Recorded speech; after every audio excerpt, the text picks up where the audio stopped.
अंबर के इस दुनिया से यूं अचानक चले जाने के बाद आसिफ अब बहुत परेशान है।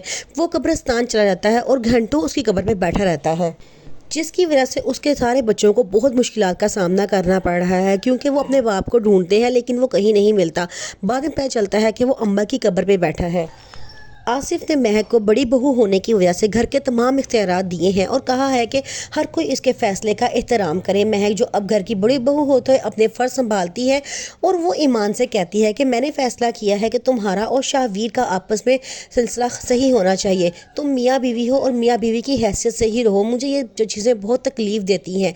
ईमान उसको साफ कहती है कि आप कोई नहीं होती हमारी ज़िंदगी के बारे में फ़ैसला करने वाली, हमें जो ठीक लगेगा हम वही करेंगे। फिर वो शाहवीर के पास जाती है और उसको समझाने की बहुत कोशिश करती है और कहती है कि हम एक फैमिली की तरह हैं। मैं तुम्हारे लोगों के दुख दर्द को समझ सकती हूँ। मैं नहीं चाहती कि तुम लोग यूं इस तरह अलग अलग रहो, तुम लोग दोबारा एक फैमिली बन जाओ। शाहवीर कहता है कि मैंने तो ईमान से बहुत माफ़ी मांगने की कोशिश की है लेकिन वो मुझे माफ़ करने के लिए बिल्कुल भी तैयार नहीं है। फबीहा और ईमान अब पूरी तरह से महक के पीछे पड़ गई हैं, क्योंकि उनका सोचना ये है कि शायद महक उन पे अपना हुक्म मुसल्लत करने की कोशिश कर रही है, लेकिन हकीकत में ऐसा कुछ भी नहीं है। महक सिर्फ ये चाहती है कि घर का सुकून कायम रहे और घर के तमाम कामों में हर कोई बढ़ चढ़ के हिस्सा ले।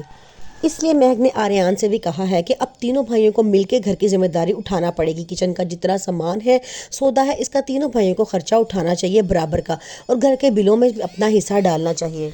राहिम की मामा शादी की डेट लेने के लिए मुस्कान के घर पहुंच जाती हैं। मुस्कान की मामा कहती हैं कि अभी मैं कोई डेट फाइनल नहीं कर सकती जब तक मैं आसिफ भाई से पूछ नहीं लेती, क्योंकि उनके घर इतना बड़ा सदमा हुआ है और ऐसे वक्त में हम अपने घर खुशियां मनाएं, ये मुझे बात बहुत अजीब लग रही है। जिस पे वो बहुत खुश होती हैं और कहती हैं कि आपका ख्याल बहुत दुरुस्त है, आप आसिफ भाई से बात करें और जो फैसला होता है आप हमें भी बता देना। महक जो बाकी सब घर वालों के सामने बुरी बन चुकी है, लेकिन उसका मकसद सिर्फ घर के लोगों को जोड़ के रखना और अपनी जिम्मेदारियों को संभालना है। सब उसे बाज़ इस बात का भी ताना मारते हैं कि आपके पास बच्चे तो नहीं हैं इसलिए आप फारिग हैं, लेकिन हमारे पास बहुत काम है, हमें बच्चों के बहुत से काम करने होते हैं। जिस पे वो बाज़ दुखी भी हो जाती है लेकिन फिर भी आगे से कोई बदतमीज़ी नहीं करती।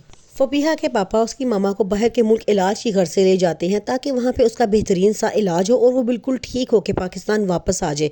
फबीहा अब बिल्कुल इस घर में रहती है दो बच्चों के साथ, एक तो अपने भाई और दूसरा अपने बेटे के साथ, जिनको संभालना उसके लिए बहुत मुश्किल होता जा रहा है।